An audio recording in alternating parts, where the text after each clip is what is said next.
Welcome in to the Punt Pass podcast. I'm your host, Drew Butler, joined alongside my co-host, Jake From. Be sure to follow us on social media at Punt Pass on Twitter and Instagram.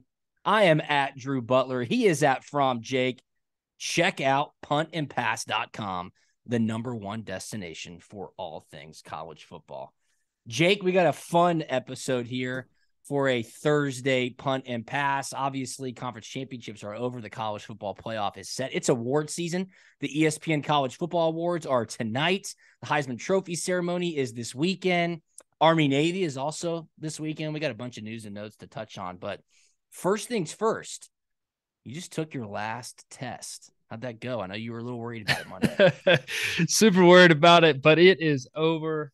Thank God that it is. I'm still trying to process exactly what just happened, not because I'm done, but because that test was so ridiculously hard and not anything that I studied for. So Business 4000. So like what was give us a question that you just had no idea what the answer was. It's a lot of it is just finding lines of regression, limits, graphs, ANOVA tables, p-value, test statistics.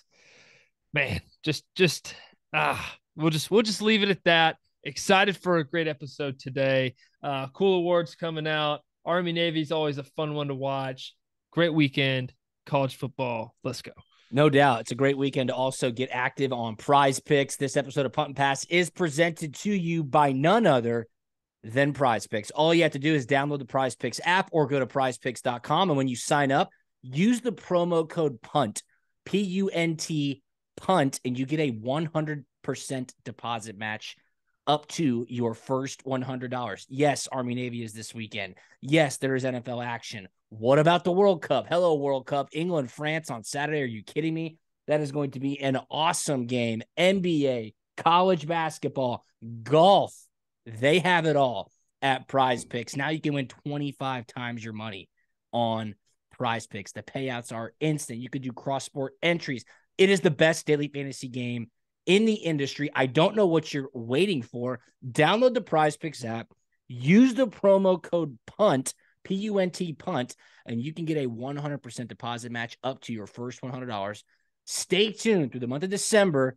Jake and I are going to incentivize you with possibly some signed, exclusive, team-issued Georgia gear, but you will have to have signed up for Prize Picks and use the promo code PUNT. So shout out to Prize Picks. I'll dive into a couple of opportunities to make some quiche this weekend on Prize Picks. Let's dive right into this episode, man. A lot going on.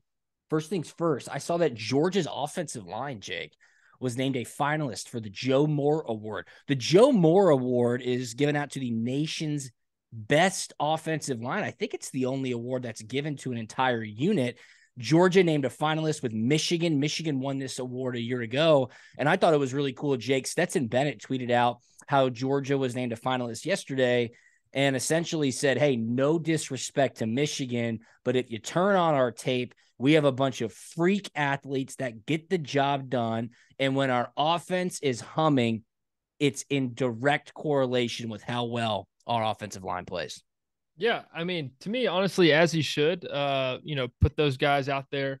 The ability to win that award, that is huge. That is awesome. And just great for team morale. The guys love it that you have their back, and they've done a fantastic job this year. That is well deserving of a award of this magnitude. So they've had a bunch of guys kind of filter in, and a lot of guys play, and I think it just shows the depth that room has.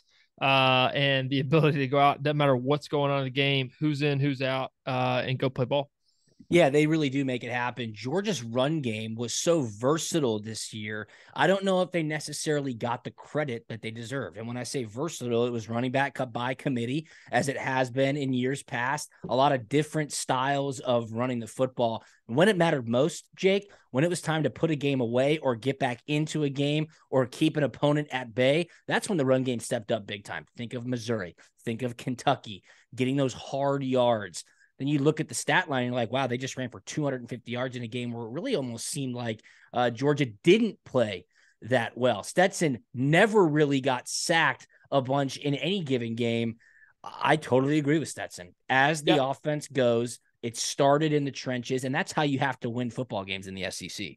Yeah, I don't know the exact number on it, but it is a very small, it's less than 10, I believe, sacks over the entire course of the year given up, which is incredible, huge feat. Because you don't have games where you're getting 2 to 3 sacks every game, but you'll have like one bad game where you'll give up 3, 4 sacks, and you may have 2 or 3 of them, and one kind of mixing in and kind of 1 or 2 every kind of game. But man, to not give up that many throughout a whole course of a season, it's pretty spectacular. No doubt. Very spectacular. So shout out to the offensive line. I don't know when they're giving that award out. I would assume here in the next couple of days. Stetson Bennett won the Burlsworth Trophy, which goes to the nation's most outstanding player who started their career as a walk-on. So awesome for him to get that in his last year for obvious reasons. I loved his quotes when he received that award at the ceremony. I think it was in Little Rock, Arkansas. It was also the same day in which he was announced a Heisman Trophy finalist. And I thought it was great. I don't know if you saw this, Jake, but he was giving his speech at the ceremony, and he said, I wish I could share this award with all of my other teammates, but they took the easy way out and they entered college with a full scholarship. So it was fun. It was humorous. And I think Stetson has earned the right to have that swagger about him, that confidence, that brashness, because he has earned it. He was a walk-on. He did transfer to JUCO and then came back to Georgia on scholarship. And now, of course, with an SEC championship and a national championship under his belt, a Heisman Trophy finalist as well. This is what storybook movies are made of. Yeah, I mean that's awesome. Yeah, joke about it, poke fun at it. Because he was counted out really early coming out of high school. Nobody believed in him. And for him just to keep battling, keep fighting that uphill climb to where he's at now, man, it really is incredible and also inspiring too at the same time. What's your favorite Stetson Bennett story? Because obviously you were the starting quarterback when he became kind of a folklore fame as the scout team Baker Mayfield getting ready for the Rose Bowl. And you kept hearing guys in the media go, we're getting really good looks this week. This Stetson Bennett guy is a freak acting like Baker Mayfield for scout team, getting us prepared. You obviously have a good relationship with Stet. Yeah, no, Stet's awesome. Something just sacred is just the quarterback room, the meetings, the conversations that you have in there. Stetson just always did a great job of adding to those rooms. One with football, but then two also with just being a guy's guy, hang out, some laughs. It was always just fun. And then Stetson loved to hang out away from football too. And have some fun. Hanging out with guys late nights. Maybe downtown. I don't know. I can't love that. But Stetson's always a good time and always fun to have in the group. So much has been made about his age. He's 25 years old. Hendon Hooker is also 25. So pump the brakes, people. There are just old quarterbacks now in college football with COVID, with the 6th year, with the transfers. It's a different day and age. Him and Lamar Jackson were born in the same year. Yeah, Dane Young, our buddy from UGA Sports, he went totally viral with that tweet. But also Joe Burrow is younger than Stetson Bennett. Joe Burrow, obviously in his 3rd year in the league, has already played for a Super Bowl. How old are you, Jake? I'm 24. I'm younger than Stetson as well. So you're younger than Stetson as well. I mean, I'm 33. Looking back, I can't imagine having been in Athens at the age of 25 as the starting quarterback. I would guess Stetson's probably made around or north of $1 million in NIL endorsements, as he most certainly deserves. Good for him. Why would you ever want to leave that situation? Absolutely. It's a great situation to be in. King of the castle, dude. Van Wilder. Man. Yeah, great place to be. Man, and especially for him and myself, growing up in Georgia, just what it means to us to be a part of just to be a UGA football player, to be a part of Athens, be a part of the culture. We love it. And yeah, why give it up? Why give it up, dude? It's just a remarkable story. I'm really looking forward to watching the Heisman Trophy ceremony on Saturday night, because they're going to be able to present some stories, hopefully, that we haven't heard of, with some footage that we haven't seen before. Kirby Smart named the SEC Coach of the Year by his peers, the coaches, for the second consecutive season. I don't believe that's happened since Nick Saban in 2008 and 2009. Jack Podlesny, Georgia's kicker, was named the SEC Special Teams Player of the Year. What a consistent year from Pod. Obviously, not only from field goal and extra point perspective, but great on kickoffs as well. He'll need to continue that through their push to another national championship. And the college football awards are tonight on ESPN, where they give out the Walter Camp All-American teams. They give out awards like the Bednarik Award, the Bolitnikoff Award, Lou Groza, Ray Guy Award. Brock Bowers is a finalist for the Mackey Trophy, which goes to the outstanding tight end. And then who else? I would expect maybe a couple guys pop up on that All-American team. Christopher Smith was a finalist for the Nagurski Award, but that went to Will Anderson Jr. as the top defensive player in the nation. And then Davey O'Brien Award as well. Max Duggan, C.J. Stroud, Caleb Williams, Maxwell Award for Player of the Year. C.J. Stroud, Hendon Hooker, Caleb Williams. So be fun to watch tonight. It's virtual. Usually it's at the College Football Hall of Fame, but they're not having it in person this year, which is interesting. Look, you would be the first to say this, and I know Kirby would as well. He probably preaches this. Individual awards correlate directly with the success of the team. 100%. I mean, you saw that. I saw it firsthand in my freshman year when we went to the national championship. I mean, it just seemed anybody and everybody, you just, team comes up in a circle, spin around, point a finger, somebody's up for some kind of award, just because that's what happens when your team has success. You're playing in big time games. It's just, hey, we're going to spread the love. And just somebody's up for everything, because it's a team effort. It's everybody's pitching in, and everybody gets rewarded for it. So it's a kind of, great incentive to do well as a team, because you're going to get your piece too. Absolutely. Absolutely. So shout out to everybody at Georgia and for all the finalists, for all the national awards. It's always fun to see those student athletes get the respect they deserve, and then really become legends at their respective universities for winning a national trophy. Speaking of national trophies, we have to talk about this a little bit more. And it's around Stetson being a Heisman Trophy finalist. I got into it on Twitter with the Tennessee fan base, which I would really caution anybody into doing. I saw a tweet that triggered me. Full stop, Nicole Auerbach, who's like a senior writer for The Athletic. I don't know if you saw this tweet, Jake, but she said, and I don't know how she becomes the North Star of Heisman Trophy voting, perspective, but she says, we need, and she tweeted this, it's still up, which is shocking to me. She said, we need to take away Heisman Trophy voting rights away from, number one, people who cast their votes before conference championship weekend. I think we could all agree with that. And number two, anybody who votes for the QB of the number one team in the country without any other thought process. That's a direct shot at Stetson Bennett. And I tweeted at her and I said, I love how a vote for Stetson Bennett is now blanket statement credited as a vote for the QB of the number one team in the country without literally any other thought process. And I told her, that is an outrageous claim, Nicole. Be better than that, because we are all very aware. Georgia, if you live out in the Pacific Northwest, if you live in the Northeast, I don't care where you live. If you watch Georgia football games, you understand that Georgia succeeds because of Stetson Bennett, not in spite of him. And in that same breath, Jake, you and I said this on Monday, Hendon Hooker should have 100% been invited to the Heisman Trophy ceremony. I just cannot understand why there is so much hate aimed directly at Stetson Bennett for being invited. Hell, it wasn't his fault, and Georgia didn't even put on a campaign for him. It just happened. So what am I missing, Jake?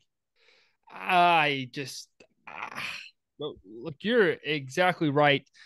Stetson is deserving to be there.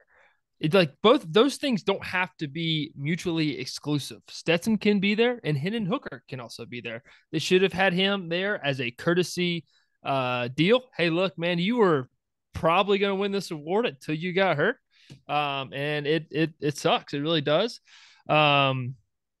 But man, I mean, just for the hate for Stetson, because of he is on the number one team in the country, and so you kind of put games away early, but efficiently. If you look at kind of the way he played, if they would have had to play in bigger time games, he would have, I believe, similar stats to the other guys, but they were putting games away Excuse me. Sorry. Putting games away early, and Stetson was just super efficient and didn't really have to do much. And the fourth quarter stat about him only having like 300 yards total in the entire year. 35 pass attempts in the fourth quarter this entire season. Yeah. I mean, it's a testament to the team and being ahead and putting games away early. So if Georgia's 13-0 and he didn't play essentially the fourth quarter in the majority of those games, that's almost 3 games that he didn't play, right? I know you just took a business 4,000 exam. I think my math checks out there. That's almost 3 games where he just pretty much did not throw the football, 35 pass attempts, okay? In comparison to someone like CJ Stroud, who has 37 passing touchdowns. 18 of those 37 passing touchdowns were when Ohio State was up by 15 or more points. Okay. So make that correlation, make it make sense to me to where Stetson Bennett, just because he's the quarterback of the number 1 team and he doesn't have these gaudy stats, should not be invited. Look, we've talked ad nauseum about what he did against the biggest teams, against the best opponents throughout the entire season. Stetson Bennett should be a Heisman Trophy finalist. And again, there was no campaign. I mean, Tennessee campaigned for Hendon Hooker, obviously, because he had amazing statistics. Yep. I didn't see any tweets. I didn't see any billboards. I didn't see any banners. I'm on some emails for some trophy voting. I didn't get any emails from the sports comm department at Georgia around Stetson Bennett. This was decided on by the voters. People who hate on Stetson Bennett make themselves sound so stupid because all they talk about is in hypotheticals. Well, Stetson's the 15th best player on his team. Well, that's not true. Stetson would not be good if he was surrounded by bad players. Well, welcome to the club, because we all would suck if we're around bad players. I just don't get it. And you know what? At this point, I hope he wins the Heisman. I don't think he will. I think Caleb Williams will. But I hope he wins the Heisman just so we can shove it up everybody's ass who just continues to hate on the guy. Let the man live. And you know what the best part is that Stetson simply does not care. No, that might be the icing on the cake, or is the icing on the cake, because he simply, from our perspective, does not care one bit, which is just awesome to see. Last thing I'll say, and this might be, it's not going to be a ricochet shot at you, okay? So don't take it as that. But everybody always says, well, if you put Stetson on Tennessee and Hendon Hooker on Georgia would blow everybody out this year. Really? Are we going to go there? Because as far as I'm concerned, and granted, they're different teams, Matthew Stafford didn't win a national championship. Aaron Murray didn't win a national championship. My man Jake Fromm got very close, but didn't win a national championship. Stetson Bennett won a national championship. Like, what? That the moving of the pieces to try to justify their argument doesn't make any sense to me. There is no guarantee that if Caleb Williams were on Georgia, they would have won a national championship. That's just not the way football works. Again, it's a complete testament to the type of leader and player Stetson Bennett is. And Jake, sorry to throw you into that mix, but you would be the first to tell us, like, it's hard to win a natty. Yeah, look, it's hard to win. You definitely can't play the musical chairs game, because that's just the reality of the situation. It's just not true. There's coaching philosophies, mold, team. There's so many factors. We don't have enough constant variables in this scientific process that we're trying to test here. Okay, you just can't do it. All right, you can talk about it, argue about it all you want, but it's just not possible to come down to one conclusion. That is it. Stetson's a good football player. Watch the tape. Thank you. Absolutely. Turn the tape on. All right, that's it. I'm off my soapbox. I can't get over the fact that people are still digging their heels into that argument when, simply put, it just doesn't make any sense whatsoever. You know what does make sense, though? Jumping on Prize Picks this weekend. Get involved in Prize Picks this weekend. I will for the England-France game for sure. I probably will for Army-Navy, which we will talk about here in just a minute. And then, of course, for NFL action as well. I'll dive into some NFL here in just a second. Liam will put up our DB's freebie. But download the Prize Picks app. Use the promo code PUNT. You can win 25 times your money now. I mean, where else are you going to do that? 25 times your money. Payouts are instant. Cross-sport entries. Prize Picks is simply the best. PrizePicks.com. Download the Prize Picks app. Use the promo code HUNT. Deion Sanders got his defensive coordinator from Alabama to go to Colorado. Do you have any familiarity with Charles Kelly? And it's Charles Kelly, not the Charles Kelly from Lady Antebellum, but the Charles Kelly who was at Alabama. He's now the D coordinator at Colorado. I saw Colorado put out a statistic yesterday, Jake, from like their social media channels and the bump that they got in impressions since naming Deion the head coach on Sunday. Astronomical numbers. Really? Astronomical numbers, yeah. I didn't know if you knew Charles Kelly or not, or if he was a newer addition onto that Alabama staff. Yeah, no, I personally don't. But it's going to be so fun to watch Deion assemble this coaching staff. And to what kind of schemes, what kind of personalities, like what is this going to be? I mean, is this for TV, coach, or is this, hey, Yeah. we're trying to win a bunch of football? Obviously, he's trying to win football games, but it's just about X and O's. He's getting older guys, getting younger guys. I saw a tweet and a stat about the North Carolina coaches staff's like an average age of 50 something. UGA's is 40 something, and then somebody else's is 30, maybe USC's or somebody. It's, 30s is just, we getting young and innovative of being older and not really being able to relate in the NIL stuff. It's just interesting to see of what kind of concoction of age, personalities, experience, scheme to put together a good staff. Did you see who they hired as offensive coordinator? They hired Kent State's head coach. Remember, Kent State played Georgia pretty tight earlier on in the season. Kent State's head coach is Sean Lewis, and he left Kent State to be the offensive coordinator at Colorado under Deion Sanders. It says Lewis developed a distinct identity for whiplash tempo, quick snaps, and wide open offenses. So, again, new age, Colorado, a lot of swag. I guess Charles Kelly's an elite recruiter at Alabama. He's not going to be the defensive coordinator at Colorado. So we'll keep our tabs on that. But look, the coach at Kent State, they did a great job against Georgia and Georgia's defense. So yeah. Absolutely. I saw a funny, speaking of social media, I saw a funny TikTok yesterday. It was from the Commanders, the team that you're currently on.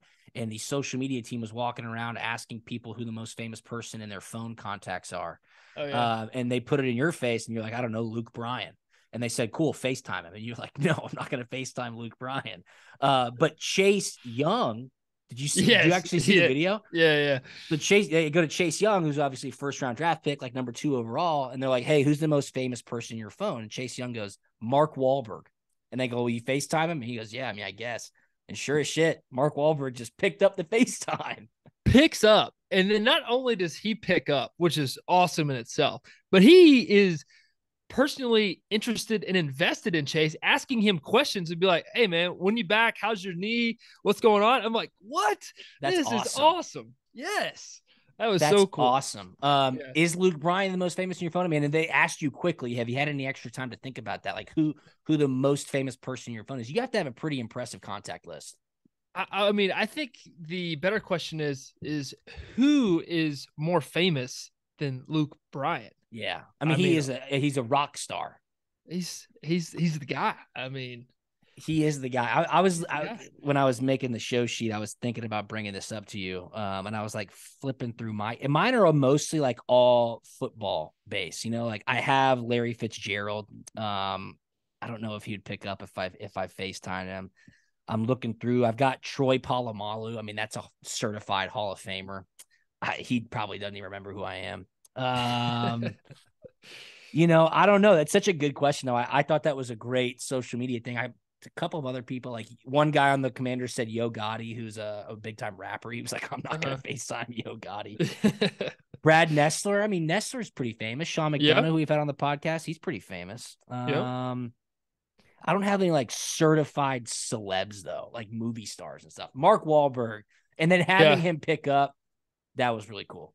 Yeah, I would definitely say I'm more on like the country artist. I have a couple of those guys in there, but as far as like an actor, movie star, like a Brad Pitt or like a Leo DiCaprio type guy, do not have any of those fellas in the contacts. Yeah, that's awesome. Maybe that, that should be when we film episodes throughout the offseason, we'll have to ask everybody that. Who's the most famous person on your phone, and will you FaceTime them while you're right here on Punt and Pass? The transfer portal is still crazy. There's so many people in the portal. Drake May, who was UNC's quarterback last year, who had an unbelievable season, who probably had a case to be a Heisman Trophy finalist, he announced that he was in the portal, but then a couple days later said, I'm staying at UNC. I'm not going anywhere. So interesting to throw your name in the portal and then just rescind it and say, I'm staying. I don't know if it was like a gut check. I don't know if NIL had to do with it, but Yeah, it's interesting nonetheless. I think it was a free agency NIL deal. Let's go see what I can make, get my offers, go back to UNC. All right, crap. I guess we'll match that. Keep you here. I mean, I don't know for sure. This is not any facts here, but this is just my personal opinions on what probably happened in that situation. I would agree with that. And then in the same vein, Mississippi State's running back announces he's in the portal, and he puts out this statement, which, I'd like to thank God. Thank you, Mississippi State, blah, blah, blah. And then he says, and because I've been told, or because Coach Leach is happy I'm leaving and that I'm not tough, as he tells me, I will be entering the transfer portal. Might I say that's probably not the best way to announce that you're entering the transfer portal, because if other coaches are interested in you, they'll probably look at that announcement and go, did this guy just burn the bridge on his way out? I'm not sure that's a character move that you'd want to make when announcing that you're heading into the portal. No, probably not in your best interest as far as maybe football and future home looking forward. But you did give the rest of us viewers a great laugh and a little comedy show into all this. While the transfer portal and just a long list of Twitter just being a bunch of transfer portal graphics. Hey, thank you, I'm leaving, yada, yada. This one was a funny, good laugh and kind of brings a little bit of humor into the situation. You know what's even funnier about that, though, is like it's not some groundbreaking revelation. We talked about Coach Leach's pre and post and weekly press conferences often throughout the season on the podcast. And Leach was the first to tell you every week, our team's not tough. We're mentally weak.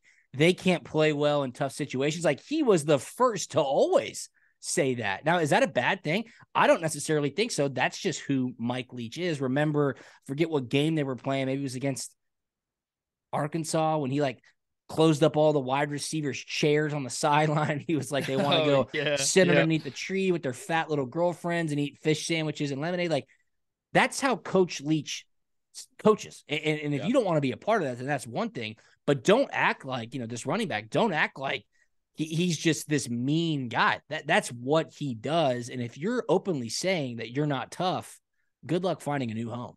Yeah, that'll be interesting to see where he ends up. Probably somewhere out in the Pac-12, no disrespect. I could definitely see that as well. I always say this. The transfer portal is the catalyst for the chaos in college football right now. And let me kind of throw in one more headline, and then we're going to talk about the Army-Navy game, and I'll let you go enjoy your bye week. The transfer portal is the fire, and NIL. Well, NIL is the fire, right? NIL, obviously, this gigantic shift in college sports. There's been one hard and fast rule over the past 100 years in college sports, and it was what?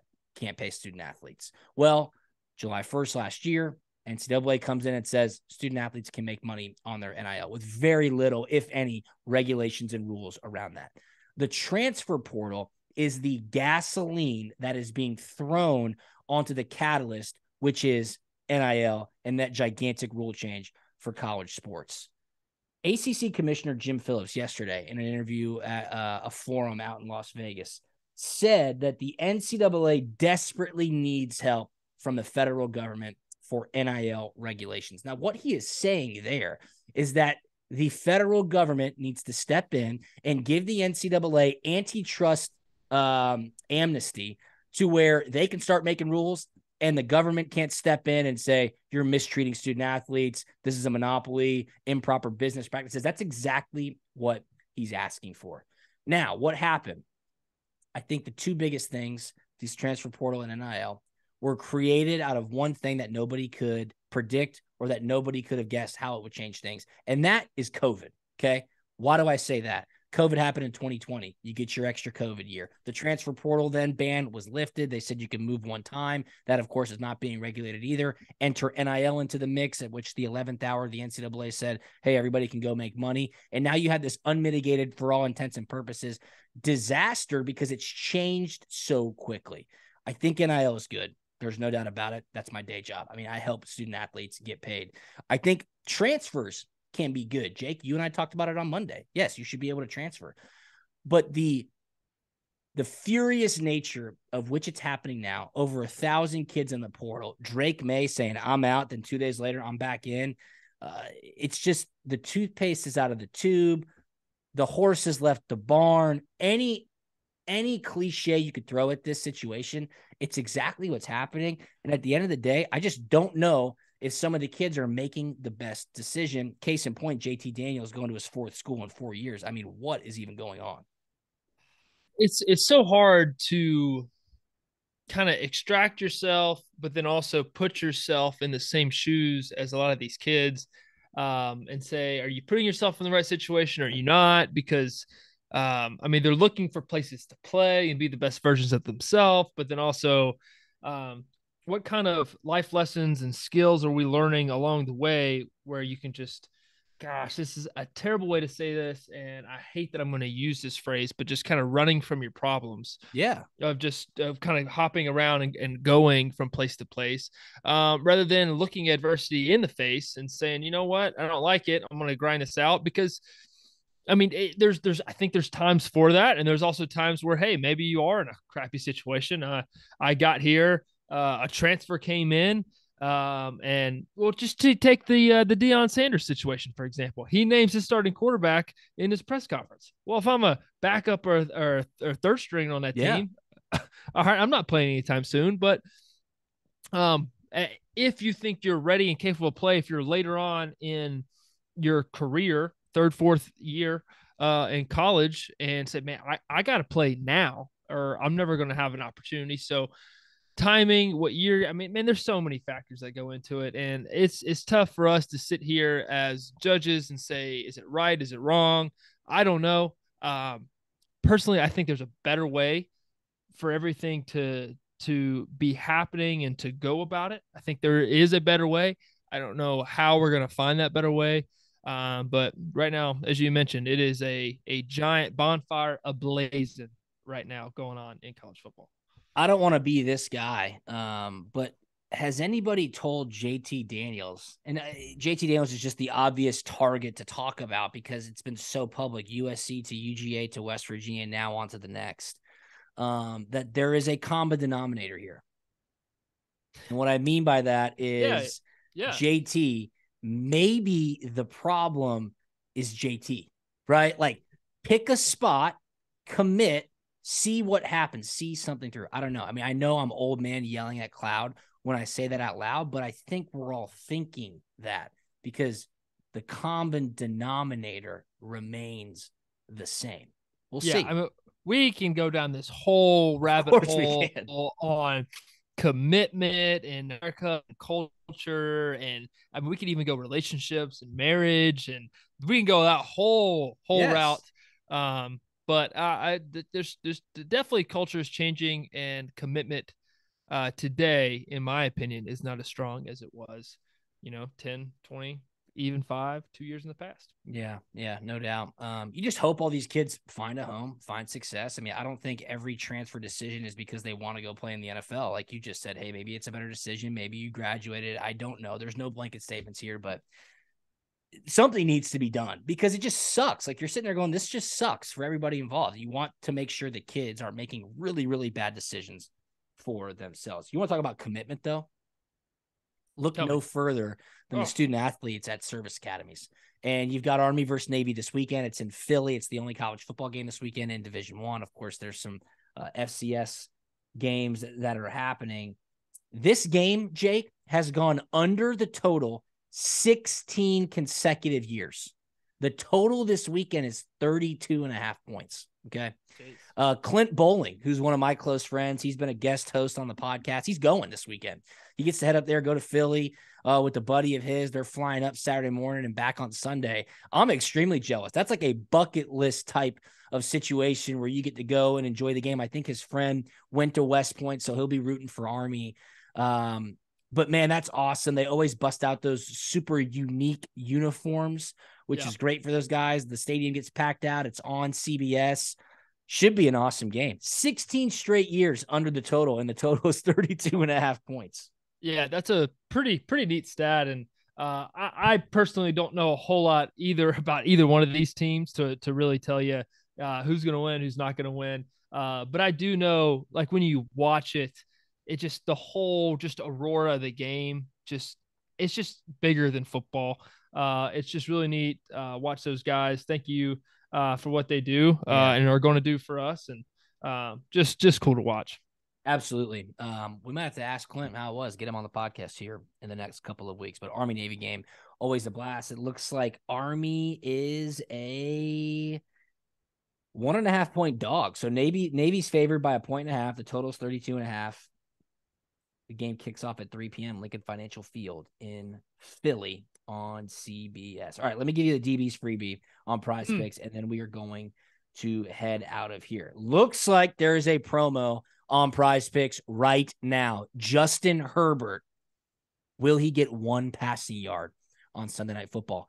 I certainly think so. Sounds like free money. So to kick off this DB's freebie, we will go over Justin Herbert a half a passing yard. That is available until kickoff on Sunday night. So get into your Prize Picks app, use the promo code PUNT, and kick off your DB's freebie with that. Justin Herbert over a half a passing yard against the Dolphins. Nick Chubb, Georgia great for the Cleveland Browns, over 75.5 rushing yards. They are taking on the Cincinnati Bengals. That'll be a knockdown, drag-out divisional game. I think they lean heavily on Chubb, keep the pressure off Deshaun Watson since he's back. We'll go Nick Chubb over 75.5 rushing yards. And then Josh Allen of the Buffalo Bills. People, the Bills are in a very good spot right now. They are playing the Jets this weekend. Yes, the Jets are good. Yes, the Jets beat them earlier on in the season. Josh Allen, passing plus rushing plus reception touchdowns over 2.5. Okay. He likes to run it in there in short yardage situations. He airs it out as well. I think this is a revenge game for Buffalo. They're at home for the first time in, I think, like a month. Josh Allen over 2.5 total touchdowns, passing plus rushing plus receiving. There's your DB's freebie. It's going to cash this weekend. Justin Herbert over a half a passing yard. Nick Chubb over 75.5 rushing yards. And Josh Allen over 2.5 touchdowns, passing, rushing, or receiving. That's it. DB's freebie. Download the Prize Picks app. Use the promo code PUNT. 100% deposit match up to your first $100. Jake, it is your bye weekend. You are back in the great state of Georgia. What are your plans? Man, I am about to haul tail down the interstate, going to a friend of mine's hunting land, and I'm gonna try to get in there before dark. Deer hunt Thursday afternoon, hunt all day Friday, and then duck hunt Saturday morning. I have a wedding Saturday evening, hang out on Sunday, and kind of get ready to go back on Monday. Yeah, last time you had big hunting plans, you got signed by the Commanders. No. What if a team calls you tonight and they're like, "Hey, we're picking you up off the practice squad, and you're going to come play Sunday"? Man, we're gonna go get on a plane, I reckon. Oh man. Well, enjoy the bye weekend. Tell the wife hello, and thank you so much for making time to do the Punt and Pass podcast. We'll check in on your test score next week because we got to get some good news in that regard. All right, let's do it. Absolutely. I appreciate you, brother. Follow us on social media at Punt and Pass. I'm at Drew Butler. He's at From Jake. PuntandPass.com. Download the Prize Picks app. 100% deposit match up to your first $100 when you use the promo code PUNT. And we will talk to you on Monday. See ya.